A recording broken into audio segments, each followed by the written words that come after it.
Em breve, Mahou Tias Volume 1, na Apple iBook Store, na Amazon Kindle e na Google Play Livros. 3/4 cego apresenta Mahou Tias.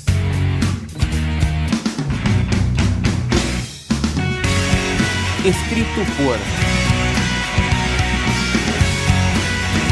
Danilo Sanches Ferrari.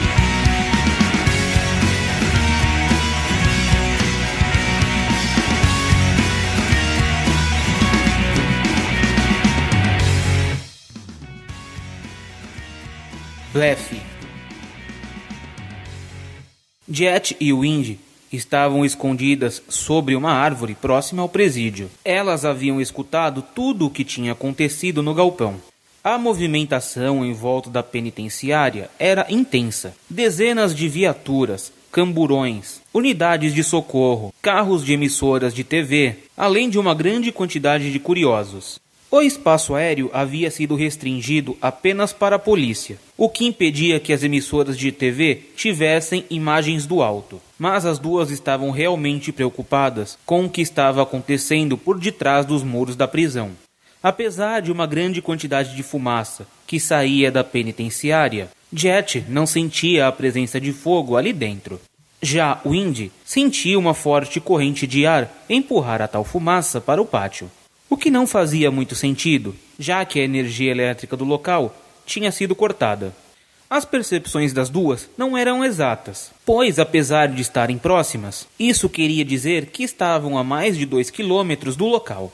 Jet questionou a Bolinha e Faísca quando elas poderiam ir até o presídio. Bolinha respondeu que elas estavam dando cobertura aos policiais e socorristas, e que demorariam. O Windy não ficou nada feliz com a notícia, pois invadir uma prisão cheia de homens que não viam mulheres com regularidade, apenas em duas, não parecia uma coisa muito sensata. Ainda mais se fosse levado em consideração o fato de que o crime organizado parecia estar mais organizado que nunca e que aquela situação cheirava a armadilha. Já passavam das 16h30 quando Faísca informou que Lady Anne e Jéssica podiam se juntar aos policiais próximos dos muros. Elas ficaram desconfiadas, mas não viam outra forma de fazer alguma coisa. Elas foram caminhando cautelosamente até a linha mais avançada de viaturas e homens da polícia militar, que se encontravam a cerca de 50 metros da entrada da penitenciária. Um grupamento do batalhão de choque também estava ali. Um dos comandantes, que era careca, aparentando mais de 50 anos, com uma pele branca e ressecada, se aproximou das supermulheres, suspirou e falou: "Não gosto de admitir, mas vocês sabem usar essas habilidades. Então me digam o que sentem lá dentro." Windy e Jet se entreolharam e se concentraram para perceber melhor o que acontecia. Ali, mais de perto, Jet confirmou o que já tinha percebido. Não havia um incêndio. O fogo era pequeno, usado para queimar algo que produzia muita fumaça. O Windy percebeu mais claramente a maneira como o ar se mexia e teve certeza que ventiladores estavam sendo usados para jogar a fumaça para as saídas. O comandante, que estava com elas, disse que era impossível ventiladores estarem sendo usados. A energia estava cortada e não haviam geradores no prédio. Windy questionou se não haviam no-breaks no local. O comandante deu um tapa na própria testa, pois havia se esquecido dessa possibilidade. Ele pegou o rádio e falou: "Atenção, atenção! As supermulheres acabam de me informar que essa fumaça é química e estão usando no-breaks para ligar ventiladores e nos distraírem. Mantenham a atenção em outras pistas de possíveis alvos." As emissoras de TV não tinham percebido a chegada de Jet e Windy junto aos policiais, pois haviam sido distraídas com a informação de uma coletiva de imprensa falsa. Mas a mensagem de que as supermulheres estavam ajudando vazou e se espalhou rapidamente. Então, alguns minutos depois, a rebelião estourou de vez. Os carcereiros e funcionários que haviam sido feitos de reféns começaram a ser executados, e os vídeos iam caindo na internet. As operadoras de telefonia celular foram obrigadas a mandar técnicos para desativar as antenas da região. Jet e Wind queriam entrar no presídio, mas os comandantes queriam evitar um confronto. Eles temiam que um novo Carandiru acontecesse. Nesse instante, Bolinha e Faísca chegaram, se juntando às parceiras e aos policiais comandantes da operação. Policiais se colocaram na frente de todas as saídas da penitenciária, enquanto ativistas dos direitos humanos entravam para tentar negociar. Acabou que todos os ativistas foram feitos reféns e executados. Uma grande parte da população, que não apoiava os direitos humanos defenderem tanto os bandidos, pareceu ter ficado satisfeita, pois esperavam que agora eles aprendessem uma lição. Já os favoráveis aos direitos humanos queriam que as supermulheres se entregassem. Uma segunda leva de ativistas entrou para dialogar, mas teve o mesmo fim. A discussão entre comandantes e representantes dos direitos humanos estava saindo de controle. Vendo que aquilo podia terminar mal, Faísca falou: "E se nós 4 entrarmos lá? A gente tem condições de parar eles sem matar." "Você quer eletrocutar todo mundo?" questionou uma das ativistas. "A ideia era apenas deixar inconsciente", respondeu Faísca. A discussão se tornou mais acalorada. Agora, comandantes e ativistas já trocavam ofensas e acusavam uns aos outros. As supermulheres se encheram e resolveram entrar por conta própria.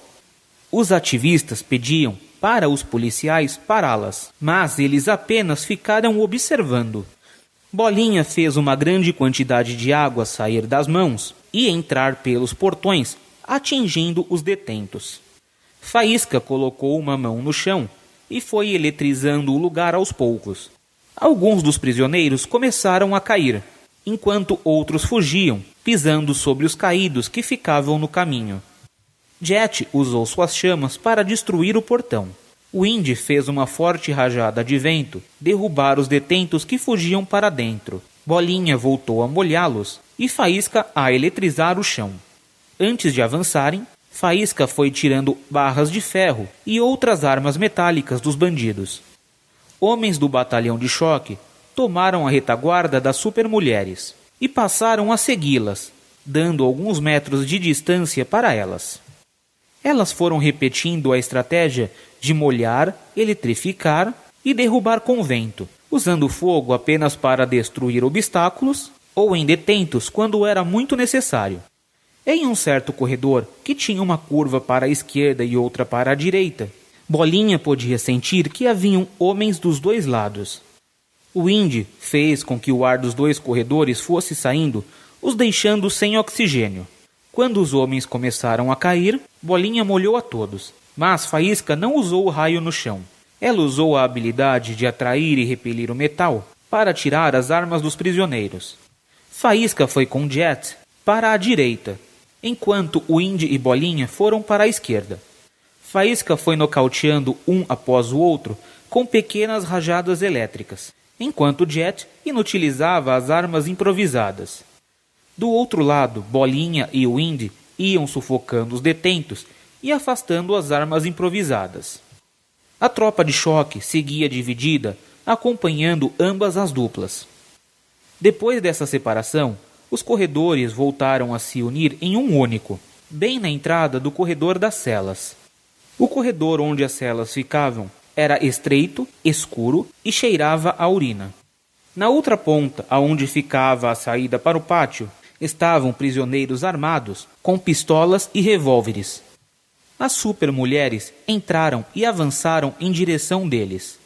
Faísca começou a afastar as balas que vinham da frente, mas tinha dificuldade para afastar as que vinham das costas. Leidiane começou a disparar bolas de fogo na direção dos soldados da tropa de choque, que se escondiam atrás de seus escudos e revidavam quando possível. Ficou evidente que os prisioneiros e os soldados não estavam atirando uns nos outros, mas sim nas supermulheres. Um dos presidiários gritou: "Esse será o túmulo de vocês!" Nunca mais vão se meter no caminho da polícia, gritou um dos homens da tropa de choque. Continua. Visite o site 3quartoscego.com. Entre em contato através do e-mail contato@3quartoscego.com.